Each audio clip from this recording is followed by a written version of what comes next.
All right, so week 1, season 3 is in the bag of stakes and takes. So let's recap that, and then we'll jump into college football week 1.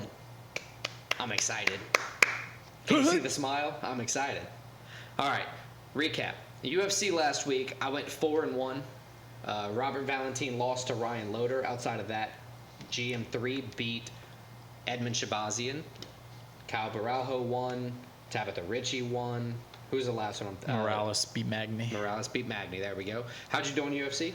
I did 3-2. I also had Valentin beating Loder, which was wrong, and I had Shabazian beating Meerschaert, which, as we talked about, was wrong. Yep. Brought some 5 picks to the board. You know, as always, we tried to mix it up on our own. You brought some soccer, college football, first game FSU. I also brought FSU. We both lost. Yes. I had SMU, too, who almost lost. I was going to say. Thank God I didn't pick the spread in that one, which was like 27.5. They're the Cowboys, right? No, they're the Mustangs. Mustangs, that's it.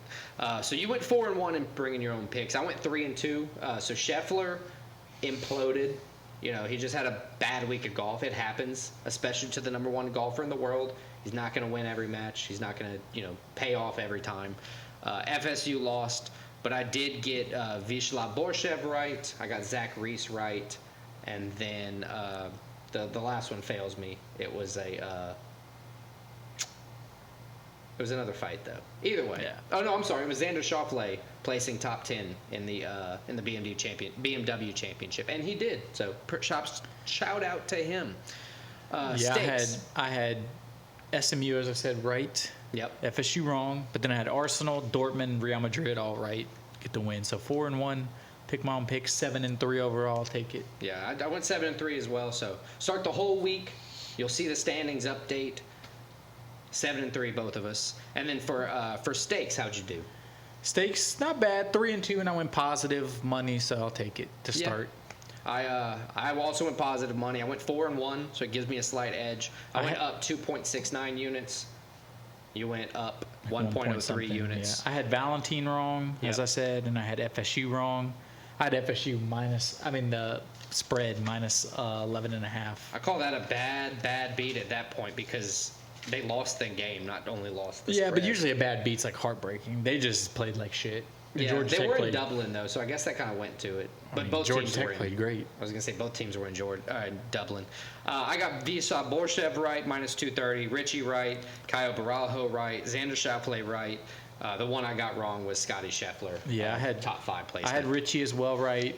Arsenal money line, Dortmund money line. So I'll take it. Good week overall. I'll take a positive week every week. Oh yeah. We'll keep y'all updated as the season goes for that. But let's stop the panic, stop the hesitation, and jump straight into college football week 1. College football. So as we did last year, we're going to cover every ranked versus ranked matchup, and then we're going to pick 2 more of the big games to cover. So 5 total college football games. Then we're going to have 5 pick our own picks. Yeah. So Alex, the 5 college football games we're going to cover is number 23 USC versus number 13 LSU. Okay. Number 7 Notre Dame at number 20 Texas A&M. Quick question. Actually, no, you keep going. I'll ask you when we get to the game. Number 14 Clemson, neutral site versus number 1 Georgia.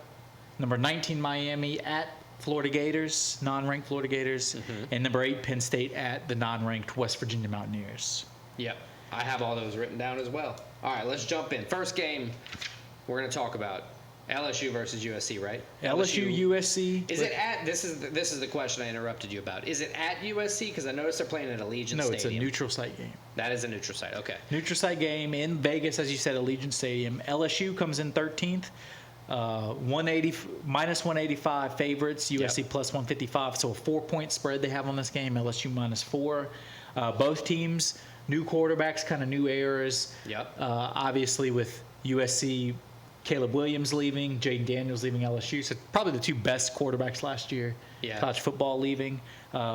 First meeting between these 2 teams, 2 big-time programs. Their first meeting since 1984. They've only met 3 times, I was reading. Yeah.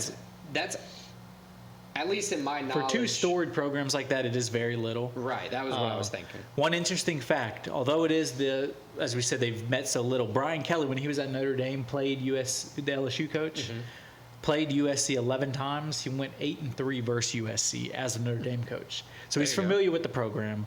But a big neutral site game where Both teams, passionate fan bases. Look at this guy. Both Passionate teams fan. looking to get off to good starts. LSU is a team that's considered a playoff contender. USC, even though they're ranked, nobody's really talking about them much. If they get a couple wins, yeah, they'll be right up there. Honestly, I think it's going to be a good game. Both teams have new defensive coordinators. Both teams new defensive coordinators. Honestly, this game could go either way, but I think... What about this? LSU hasn't won a season opener since 2019 when Joe Burrow destroyed the league with those. They've had some struggles. Last year they lost. And USC hasn't lost a season opener since 2016 when they lost to Alabama. I mean, they did get their shit kicked in. Yes, but like also 56-9 or something. In LSU's defense, they've been playing tough games as their openers, as this one is. USC has not been playing tough games as their openers. Either way, I'm going to lean with the hometown crowd. I got to go LSU. I mean, it's not home. They're in Las Vegas. Our hometown. Okay. Like, I'm going LSU too. I think this is a big year for LSU, big year for Brian Kelly. His third year as the coach. Who's the quarterback for LSU this year? Garrett Nussmeier. Yeah. Big time recruit. His dad's a college, an NFL quarterback coach, actually. He's a crazy arm. In the bowl game, he balled out, but so did USC's backup quarterback. He balled out. But I think LSU has a little more talent. LSU's they've made progress each year in Brian Kelly. I think this is the year they're a playoff team. Yeah, last year their biggest flaw, like they had not the best, but crazy. They literally had the best offense. Was it the best? I didn't want to be called an asshole. And a horrible defense. They had a horrible defense. I'm hoping with the new defensive coordinator, some people who stuck around, it wasn't a whole lot of crazy transfer portal stuff. I'm hoping that the new defensive coordinator locked everything down, get at least a normal LSU defense. With a high-powered offense. They were average. They would have been probably the best team, one of the best teams in college football last year. They were giving up points to everybody last season. So hopefully that is a problem solved. But, yeah, I'm leaning LSU. I got LSU winning the game. All right, so we agree on the first one. Let's go to the next one. I almost said next fight. Notre Dame Fighting Irish at the Texas A&M Aggies. Notre Dame 7th ranked, Texas A&M 20th ranked. Yep. Notre Dame in the third year of their coach. Marcus Freeman, Texas A&M, brand new coach, got him from Duke. Texas A&M, despite being 20th ranked, Notre Dame being 7th ranked, they're at home.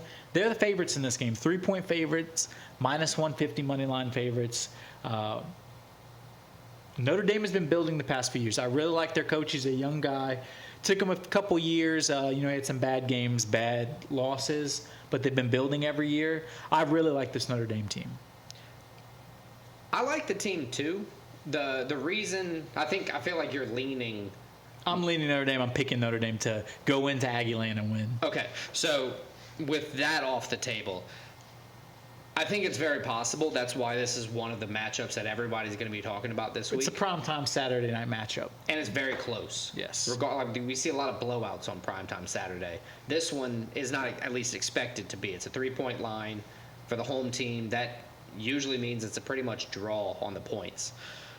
Notre Dame did lose both starting offensive tackles to the NFL last year, with the draft, and they lost a third one in camp to an injury. So they're playing at a new position, at least there. There's an interesting fact here, too. Notre Dame, a new quarterback from Duke. Okay. Texas A&M's coach. From Duke? From Duke. Cool. It's a little... Shamar Turner, Shamar Stewart, and Nick Scouten. They play for the Aggies. They pressure constantly off the D-line. That's a fact I kind of pulled up. And Riley Leonard has legs, so if the Aggies defense can't hold him down and play their own lanes, he's going to be able to run a lot. I mean, these are two teams with... It's going to be a close game. It's going to be a close game. Both teams have a lot of talent. You'd probably say both teams, especially this is A&M, they are... How much does this... They don't play to their talent. Usually, they have a lot of talent on the team that doesn't always translate for A&M. Hopefully, this new coach. I don't say hopefully because I hope they're not good because they're in the SEC. But they're hoping this new coach is going to be able to translate the talent and the recruits they get into wins. I think it's going to be a little bit of a growing pain just because this is a hard first game as a head coach. Yeah, absolutely. For Notre Dame to come to town. That's why I'm leaning Notre Dame, but I agree with you. It's going to be a very close game. I got to go with Texas A&M. The hometown, I think Kyle Stadium is going to be super, super loud, as it always is. Yes. One of the biggest in college football. A bunch of fans at College Station. Great fans. Going to the game. And the Colorado game just started, so shout out to that. But yeah, I think Texas A&M is going to win. That's my pick for the game. So disagree on that one. I like it. Let's move on to the next one. Clemson versus Georgia. Number 14 Clemson meeting technically a neutral site game in Atlanta, taking on number 1 Georgia Bulldogs. This is their first meeting since 2021. Mm-hmm. Georgia won that game 10-3. But so much has changed between that. Yeah, they flipped spots. But there were 13 total points in that game the last time they met. In this game, the spread alone is minus 13.5 for Georgia. I know, it's crazy. They're minus 600 favorites, which is crazy. Clemson over the past few years, they've been almost unwilling to embrace the transfer portal and the NIL. And that's why they've fallen from one of the top programs that were up there with Alabama to now they're not mid-range, but they're a teen-ranked program. Right. So what's the problem with, or not the problem? Let's look on the bright side for Clemson, if you will. You have a lot of familiar faces because they don't utilize a transfer portal. All the team stays together a lot, so you can work well together. You're not going to have a bunch of miscues in week 1. But they have guys that transfer away. They just don't have transfers coming in. So they have young guys coming in. They still recruit well, but I know. In this age of college football, I'm playing devil's advocate in the benefit of they're Clemson for a second. They're trying to say that you come here, you develop. Right. You build a team, a family. Which Georgia does the same thing, but then they're like, we'll do that, and we'll also get the 5-star recruits. We'll get the best players all these other colleges have to. Speaking of best players, Carson Beck is back, standing atop probably the Heisman favorite. Yeah, he's at probably least the best quarterback. Top 2 or 3. Before the season starts, he's definitely the best quarterback coming into the college football league right now. I agree. Kirby Smart has gone 42-2 in the past 3 seasons. It's insane. So it's why would they 2 straight lose? championships. They lost barely to Alabama in the SEC championship last year, and it caused them to miss out on the playoff. This year, the playoff expanded. They probably would have won the national championship if there were 12 teams last year. So if Clemson's wideout, Antonio Williams, is back. He only played 4 games last season, so he could do some damage. Not to say that Clemson's going to win, but they could score some points having all of their people healthy. Being that they're all familiar with each other, I don't think you're going to get a lot of miscues out of Clemson. That's one benefit of not utilizing the transfer portal. Your scheme is well known through the whole team. But I do still think that Georgia walks through and just stomps the living shit out of Clemson. I think Georgia stomps them. I think they easily cover the spread. I think they probably cover the spread in the first half. I do, but I guess what I'm trying to say is, though, there will be some highlights to Clemson's game that if you rewatch the game, there's going to be some things that you'll be able to see that, not playing Georgia will work out for them. I think Georgia's going to put the game away early, and then there might be some Clemson highlights when it doesn't matter. Okay, cool. We both got Georgia, though, so we're not criminally insane. Let's go to the next game, a rivalry that hasn't met in a while. They used to meet every year. Over the past 30 years, they've only met a handful of times. Number 19, Miami, traveling to Florida. Florida, despite being at home, 2.5-point underdogs in this. Plus 120 money line for Florida, minus 140 for Miami. Both teams last year didn't finish great, you would say. I got to say, Billy Napier's on the hot seat now. He is, but if you listen to the Florida higher-ups, there's fully stand behind him. They know he's totally trying to transform this program back to what it was. So they're actually giving him the vote of confidence, saying, "Hey." Or they're silently looking for a new coach. Well, I think they're pumping one interesting thing is he's going to do his best job. Their last 2 coaches, they've had to buy out the contract in some crazy amount. This would be even more. So I think they're unwilling to do that. That so makes I think sense. By default, as long as he doesn't go 2-10. If he shows some sign of improvement, he's going to be good. That's fair. But Miami, last year they were the same thing. They had a good start and just imploded at the end. Yep. So it's both teams coming in trying to kind of regroup from last year. As we said, a rivalry. The last time they met was 2008. Speaking of imploding, the Gators were only able to force 3 interceptions all year. Yeah, which is usually they're known as having a great defensive secondary, which is... Right. So both teams naturally have to use the whole offseason trying to use transfer portal, recruiting, trying to get their defenses up to par. So I think you're going to see a lot of the same type of offense that they already had. Guys we've already seen, schemes kind of playing out a little bit better because it's Billy Napier's. You said 3rd year, right? 3rd year. So he will be a little bit more established, but I think he's definitely on the hot seat. If he loses, if he has, like you said, a bad season again, no improvement, probably a bigger buyout. I believe in Billy Napier. I believe in Florida in this. I think it's going to be a close game. I think somehow, some way, they figure out a way at home to get a win, get a good start to the season. Honestly, Florida, the big thing is vibes right now. They need this to go in to start the season like, okay, we can do this. Vibes are high, man. No, they need vibes to be high. Vibes right now are kind of, they could go either way. Right. They need this to get vibes high. They need to come into this game pumped up if they stand a chance, and I don't think they will. I think Miami, the Hurricanes, because one interesting thing stand on business is Miami. Their coach Cristobal, he's also in the hot seat. Also his third year. Yeah. If he Miami doesn't have a good quarterback though, Cam Ward. We'll see how that works out. We'll see how that works. This is his third college he's I played know at. WSU, but he had good stats at WSU. He had great. Yeah, he was one of the top quarterbacks in the transfer portal this year. Right. So we'll see how this plays out. We disagree on this one. Mm-hmm. Regardless, I still think it's a close game no matter who wins it. But I got Florida, you got Miami. 2.5 point spread's nothing, regardless of what side it's on. I don't think it grows much more than that. It could be a very close game. I got Miami, you got Florida, and I'm going to win.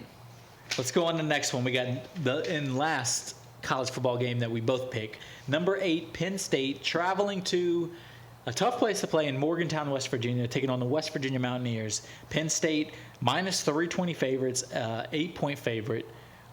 West Virginia, though, they finished very strong at the end of last year. They showed a lot of improvement, good offense. I think they won either the last 5 or 4 of the last 5. One interesting thing about Penn State, they play games close. They usually play up or down to their opponents. Mm-hmm. So they'll have a lot of games where they're the better team and they're winning, but the score will be a little closer than you would think. 8.5 point spread still isn't crazy. This is a hard place to play, too. Morgantown's a hard place. West Virginia usually has talent. They usually put up a fight. I think Penn State goes into Morgantown and gets the win, but I think it's going to be close, and I think it's going to be closer than 8 points. Yeah, I agree that Penn State's going to come in and win. I agree that it's going to be closer than 8 points. But I think the bigger thing here is going to be, or for Penn State anyway, defensive miscues need to not happen. And that's going to be like a better defense for Penn State is going to be what wins the game for them, because it's going to be a tough game. I agree. I think it's going to be a tough game, hard fought. And you got to use Abdul Carter, the running back, a lot. I'm going to say Penn State wins by like 4-7, but under 8. Yeah, I agree with that. Penn State winning. So those are the 5 college games we're going to cover. I think we each have 5 pick your own picks. Right, we're going to bring 5 more to the table as usual. This segment's just a little bit more expanded because there's no UFC fights this week. I'm bringing 5 soccer. I'm bringing 4 more college football, actually. I found 4 more games to talk about. So, and shout out Colorado. They just scored a touchdown. So, woo-hoo. Yeah, Travis Hunter. I'm going to jump through all 4 of my college football to keep on the same trend, and then we can talk different sports. Cool. So I got Boston College at FSU. Seminoles are favored by 16.5, over under 50. Boston College has a money line of plus 500, so safe to say they're pretty big underdogs here. And luckily for Florida State, they did give them a favor. It is Labor Day. Mm-hmm. They did play in Dublin last week, so this game isn't until Monday. Right. So back at home, FSU should win. They get their home game after a bad Dublin start. If they're really a good team, that loss will be very motivating, and they'll come out stronger. That's the main reason I'm picking FSU to win here. Despite the odds, I think they need the win. Because with one loss on a 12-team playoff, you can still make the college football playoffs. I think if you're a good team with some good wins, like you could get in the 12-team with 3 losses. Right. So I pick FSU to win. From there, the South Dakota Jackrabbits are traveling to the Oklahoma State Cowboys. 2-time defending FCS champs, right? South Dakota State, in a 29-game win streak. So the odds are number 1 in FCS. Kind of like the Penn State Mountaineers, West Virginia Mountaineers game. The odds in my opinion, aren't very indicative of how this game's going to go. I think this game's going to be a lot tougher for the Cowboys, even though I think they're going to win. San Diego State hasn't lost in 29 South Dakota straight. State. South Dakota State, sorry. They haven't lost in 29 straight games. So it's going to be a tough contest either way. I think Oklahoma State, the Cowboys. I'm very intrigued by this game. I didn't pick because it's nervous. It's nervous because I think South Dakota State, they returned everybody. They're like a very good team. Yeah, like I said, 29 I'm intrigued by the game. Row. I'm going to be following the game, but I was afraid to pick this one, I'll be honest. Yeah, I put my head where my heart was on that one. So I move on to my next one, the third college football matchup. The New Mexico Lobos at the Arizona Wildcats. I mainly picked this one because I have an Arizona hoodie that I got last year. So you picked the heavy favorite Wildcats? So I picked the heavy favorite Wildcats. They're minus 10,000 on the money line. It's crazy. New Mexico has a really bad defense. I believe New Mexico lost to everybody. I think they played last week and lost to Montana State. Yeah, they're 0-1. They have a decent offense for what they are. Close week 0, but yeah, against FCS Montana State. Right. Arizona going to win. I think that's a given at this point. Western Kentucky at Alabama. Crimson Tide is the next one. Man, you're just going all the heavy favorites, huh? Dude, you know how hard it is to pick different things whenever you don't watch soccer? They got baseball. No problem picking baseball and golf. I'm shit at baseball, homie. So, Western Kentucky is going to lose to Alabama. Oh, shocker. Woo, yeah. Defense, though, they do get 2 interceptions per game is what they're averaging. Last year. Yeah. Totally different team. Right. They're still going to lose to Alabama. So Alabama is my pick there. And then I got one PGA Tour. I'll just give that to you now. Yeah, just give us the PGA. So for the Tour Championship started this morning. Was it Scotty Scheffler to make the cut? No, because there's no cut, you dick. Tony Finau for a top 20 finish. He's currently sitting at 24th at the end of day. Top 20? Top 20 finish. Okay. That is 14 of 21. He's placed top 25. So he hasn't had a great year this year as far as like wins and everything, but he's making top 25s. I'm hoping he gets a little bit better than that for a top 20 finish. There you go. Tony Finau, top 20. Boom. Cool. Tour Championship. Let me give you my 5 picks. 5 soccer, as we said. First one, Arsenal hosting Brighton. Yep. Both teams won their first 2 Premier League matches. I think Brighton, that's a good start for them. Arsenal, it's an expected start. Arsenal at home, I got them. It's an expected start. Sorry. I got them beating Brighton, continuing their path towards a Premier League title this year. Next game, West Ham hosting Manchester City. Okay. West Ham has won 1, lost 1. Man City has, of course, won their first 2 games. Man City's won the last 4 meetings in this matchup, and I believe Man City continues to win. I got City winning this one. Then we're going to go to Spain. Barcelona hosting Real Valladolid. Your guess is as good as mine there, buddy. Barcelona has probably been the most impressive team in La Liga so far. 3 wins started off. Valladolid 1 win, 1 draw, 1 loss. I got Barca winning. Is what I'm going with. Fair. Next one, also in Spain, Real Madrid, Real Betis. Madrid is off to a slow start this year. Betis also off to a slow start. But I think Madrid starts to find their way. Mbappe, I'm going to call he scores a goal, his first Madrid goal in this game. I got Real Madrid beating Betis. And then my last one, we're going to go to Germany. Bayern Munich taking on Freiburg. Both teams won their Bundesliga opener. Okay. I got Bayern Munich winning this one. Shout out Harry Kane. Shout out Harry Kane. I learned something since last season, guys. I can name like 3 total players now. It's crazy. So there we go. So I got Arsenal, City, Barcelona, Real Madrid, Bayern Munich. Nice. All right, let's jump into stakes. Like we said last week, the current standings, 4-1 for myself, plus 2.6 units, 2.69 units to be exact.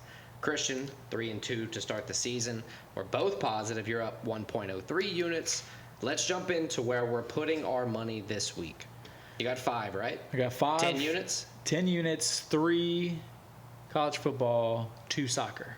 All right, give me all 5 of your bets, where you're placing them, how you're placing them, how many units. Give me your social security number, and then we'll go from there. All right, so I'm going heavy LSU in this one. 4 units LSU with the points. So LSU minus 4. That's a minus 110 odds. So I think LSU wins by more than 4 is what I'm saying. Yep, good explanation for the unlearned out there. My next one, I got 2 units. Notre Dame Fighting Irish money line plus 130. That's 6 units total, That's guys. 6 units right there. My next one, 2 units, West Virginia plus 8 at minus 110. So I picked Penn State to win the game. It's 8 units. But I think West Virginia covers. Plus 8. That is a good line. So West Virginia plus 8. Then I got 1 unit Arsenal minus 310. 1 unit Man City minus 240, both of those money lines. Okay, well, let me double check. 4, 5, 6, 7, carry the 1. All right, yep, 10 units. I like that. Good job. I like your picks. I'm bringing 5 as well, as we said. But I'm going to put two units on everything. I'm going to start off with Tony Finau, top 20 finish, minus 250. Oklahoma State, minus 360, money line. Penn State, the Nittany Lions, money line, minus 310. Texas A&M Aggies, money line, minus 155. And the LSU money line, minus 180. Like I said, 2 units on everything, locked in. Well, there you go. I think that kind of wraps up the episode 57. Yep. So next week, busy week. We got UFC. What is it? Brady versus Burns. Brady Burns. Apex Fight Night. We got college football week 2. Yep. We got NFL week 1. That's exciting. We're going to give you a top 5. We're going to give you more stakes and takes. So check us out next week for episode 58. It's going to be a jam-packed week. Football's back, baby. Let's go.